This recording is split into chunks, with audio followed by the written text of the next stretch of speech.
नमस्कार, मैं आपके साथ मुरली मनोहर। आप देख रहे हैं नेशनल कवरेज। नेशनल कवरेज का चुनावी अड्डा में आपका स्वागत है। आज हम आपको पूर्वांचल के जाने माने वरिष्ठ नेत्र surgeon doctor HN Singh ji से मिलवाने जा रहे हैं।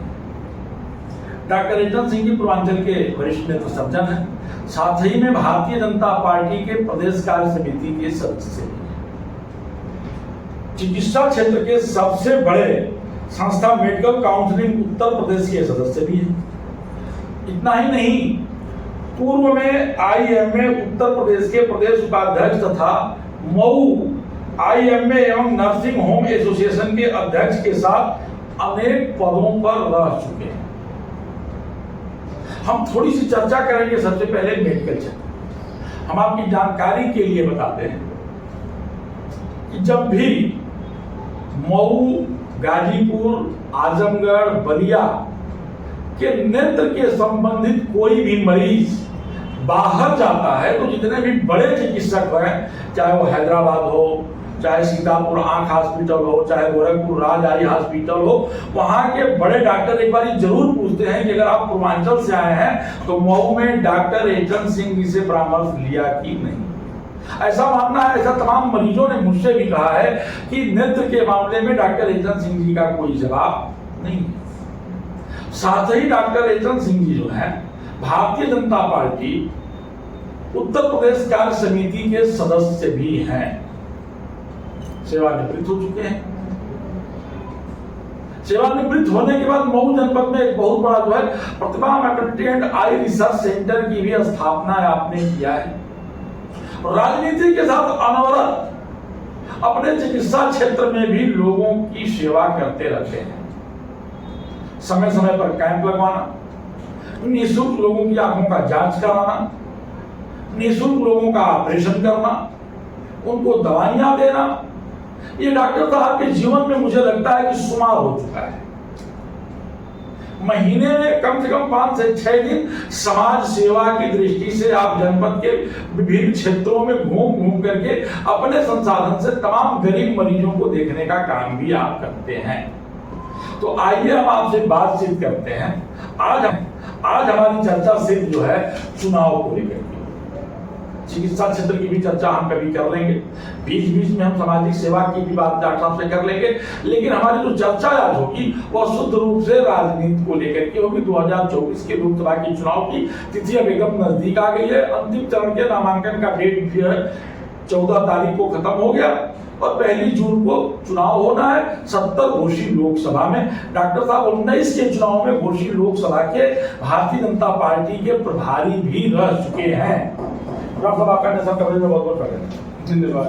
2014 में एक पहले सुधार करा दूं, आपने कहा सेवानिवृत्त हो चुके हैं। सेवानिवृत्त में हुआ नहीं था, मैंने स्वयं सेवानिवृत्ति लिया था, स्वैच्छिक सेवा और समय से 7 वर्ष पूर्व लिया था जी। रिटायरमेंट से 7 वर्ष पूर्व लिया था, इससे थोड़ा सा सुधार करना।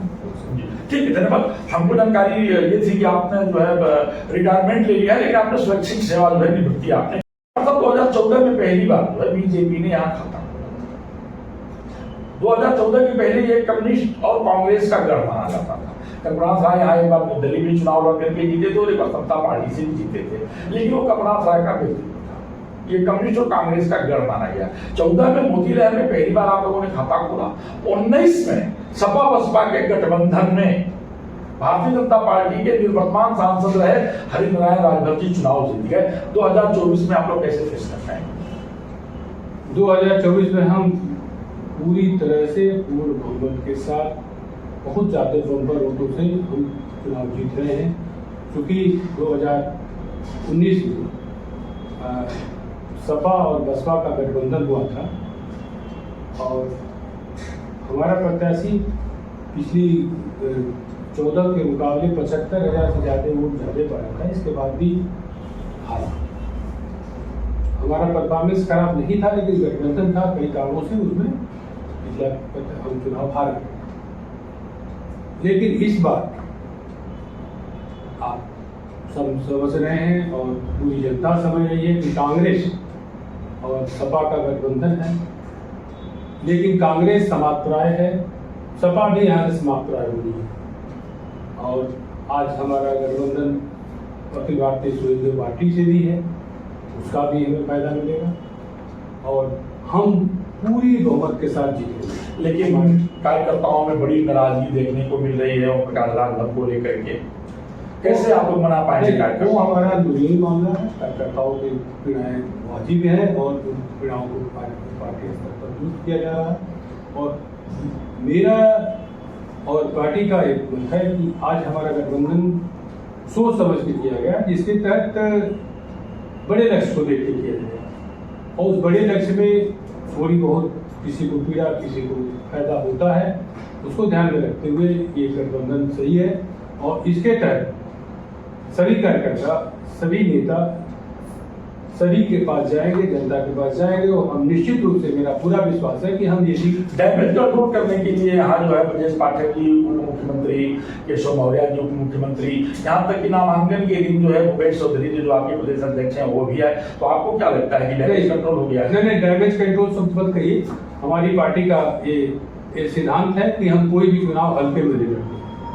हमारा चुनाव हमेशा जो होता है पूर्ण जोश खरोश के साथ होता है और ये डैमेज कंट्रोल मत कहिएगा। अभी सभी कार्यकर्ता सभी नेता डैमेज कंट्रोल ही नहीं, आम जनता भी समझ जाएगी। आप ध्यान देंगे कि कोई भी चुनाव हमारा, चाहे नगर पालिका का चुनाव हो या पार्षद लेवल का चुनाव, हम उसको पूरी शिद्दत के साथ करते हैं। उसमें हमारे सभी बड़े नेता, प्रधानमंत्री और हमारे राष्ट्रीय अध्यक्ष तक बात होते हैं। और इस चुनाव में भी जैसे जैसे जो ओकेजन होता है उस ओकेजन पर प्रत्येक जिले में, यही नहीं, आप देखेंगे कि जहाँ भी नामांकन हो रहा है वहाँ प्रदेश अध्यक्ष गए या संगठन महामंत्री गए या राष्ट्रीय स्तर का कोई नेता गया, इस तरह से जाते हैं। और जो अगल बगल के मंत्री रहते हैं या उस जिले का प्रभारी रहता है वो मंत्री भी रहता है, तो वो संगठन की दृष्टि हम लोग का निर्णय संगठन का काम है, वो होता है। और आप देखेंगे उन्होंने जो महत्वपूर्ण बीजेपी के नेता हैं और हमारे पदाधिकारी हैं, मंत्री हैं और एनडीए के घटक हैं, वो सबको वहां बुलाया गया। उसका मैसेज एक ही है, हम एक साथ रात में 3 दिन मुख्यमंत्री आए थे। अभी उसमें भारतीय जनता पार्टी के मुख्यमंत्रियों को जाते तक को नहीं बुलाया गया। उसके पीछे तक बहुत भीड़ लग जाएगी, लेकिन ये है कि हमारा ये है कि हम एक साथ कल देखने को मिला कि जो भी घटक दल थे एनडीए की जो घटक दल है, जैसे चिराग पासवान जी हैं, यानी लगभग जो है हम सबका नाम नहीं ले सकते, बहुत कम समय है, लेकिन 22-23 घटक दल के लोग जो है सब लोग आए थे। जो भी संभव हो सका कि जो नहीं आए उसका कुछ कारण अपना व्यक्तिगत था जिसके चलते न पहुंच पाए, लेकिन इसका एक ही मतलब है कि हम उसको जोश खरोश के साथ दिखाते हैं कि हम प्रधानमंत्री जी के नामांकन में इतने लोगों को बुलाने की जरूरत है नहीं। ये हम मैसेज दे रहे हैं कि हमारे साथ पूरी जनता बुला नहीं गए। जनता वहाँ अपने आप देखे होंगे, आपने देखा होगा सभी चैनलों पर, आपके चैनल पर भी अगर हो रहा होगा तो सभी चैनलों पर लोग जब पूछ रहे थे तो जनता जैसे लग रहा था कि वो अपने बेटा को, अपने भाई को उत्साह बढ़ाने के लिए आई है। वो बुलाई गई भीड़ नहीं थी, वो रोड शो था, कहीं बुलाया गया नहीं था। आप देखे होंगे कि पूरी जनता एकदम रोड पर खड़ी थी। और रायबरेली ले चलेंगे, जब राहुल गांधी का नामांकन हो रहा था तो किसी भी पक्षी दल के नेता वहाँ कई बड़े चेहरे नहीं आए थे। ये तो आप देख ही रहे हैं कि उनका क्या आचार विचार है। केरल में वो कम्युनिस्ट पार्टी से लड़ रहे हैं, बंगाल में उनका गठबंधन है, उत्तर प्रदेश में भी कहेंगे तो गठबंधन है। केरल का जो उनका वायनाड का सीट है उस पर वहाँ डी राजा की पत्नी मिसेज राजा लड़ रही है। राजा साहब ने कहा कि इनको यहाँ आने का जरूरत थी, उत्तर प्रदेश में रहते वहाँ हिंदी बेल्ट है। तो आप कल्पना कर सकते हैं उनका जो ये है गठबंधन है किस तरह का। यहाँ ये कहा जा सकता है कि एक तरफ जो है एनडीए ने अपने घटक दलों को बुला करके या घटक दल के लोग आकर के अपने शक्ति का प्रदर्शन किए हैं।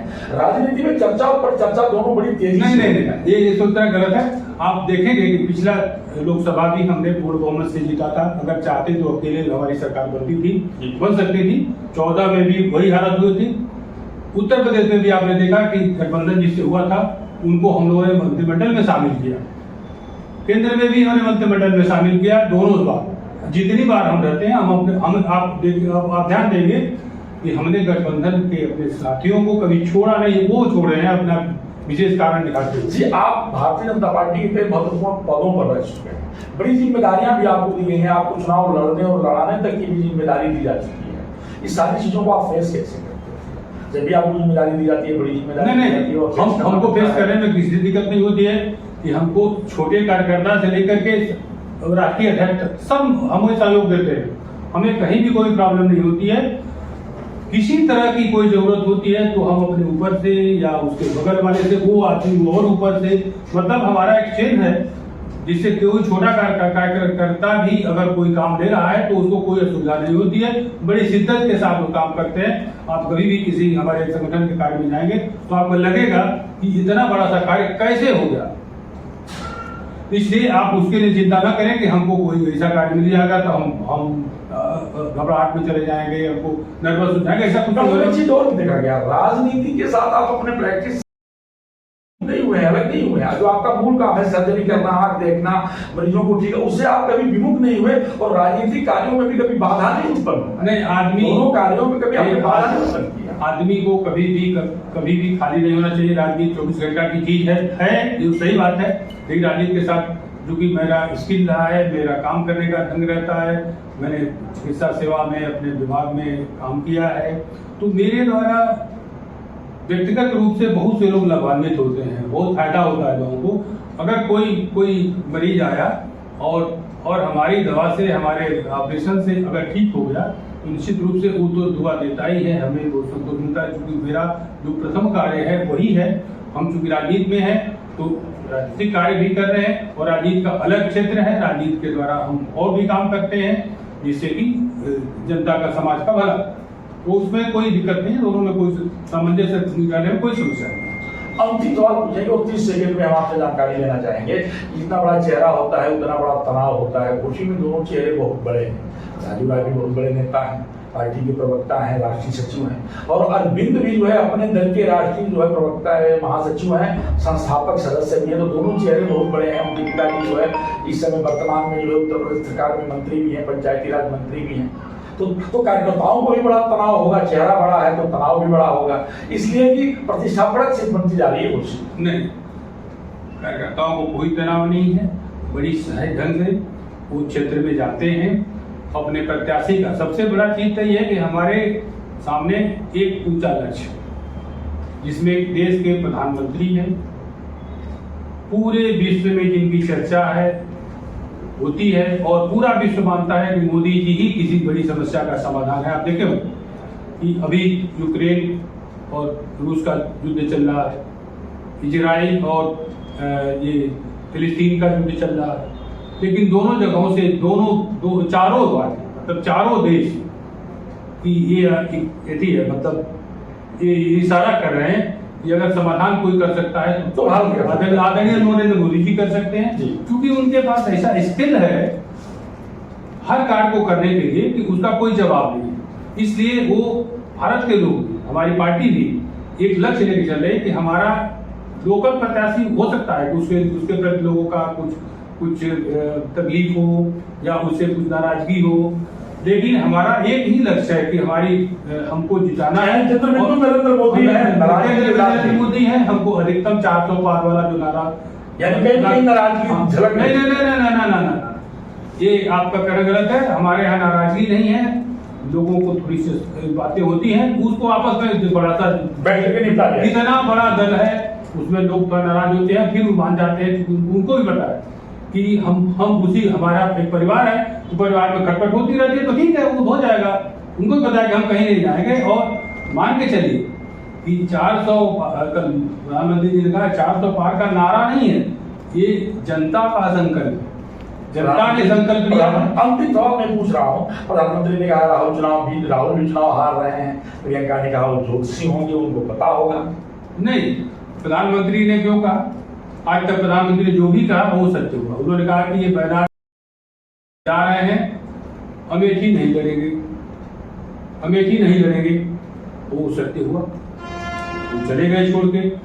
और आप लोगों ने ध्यान दिया होगा कि जब से वो चुनाव हारे, मतलब एक बार भी अमेठी और रायबरेली की तरफ देखा नहीं। वही नहीं, उनकी बहन प्रियंका जी हैं, वो भी नहीं आई।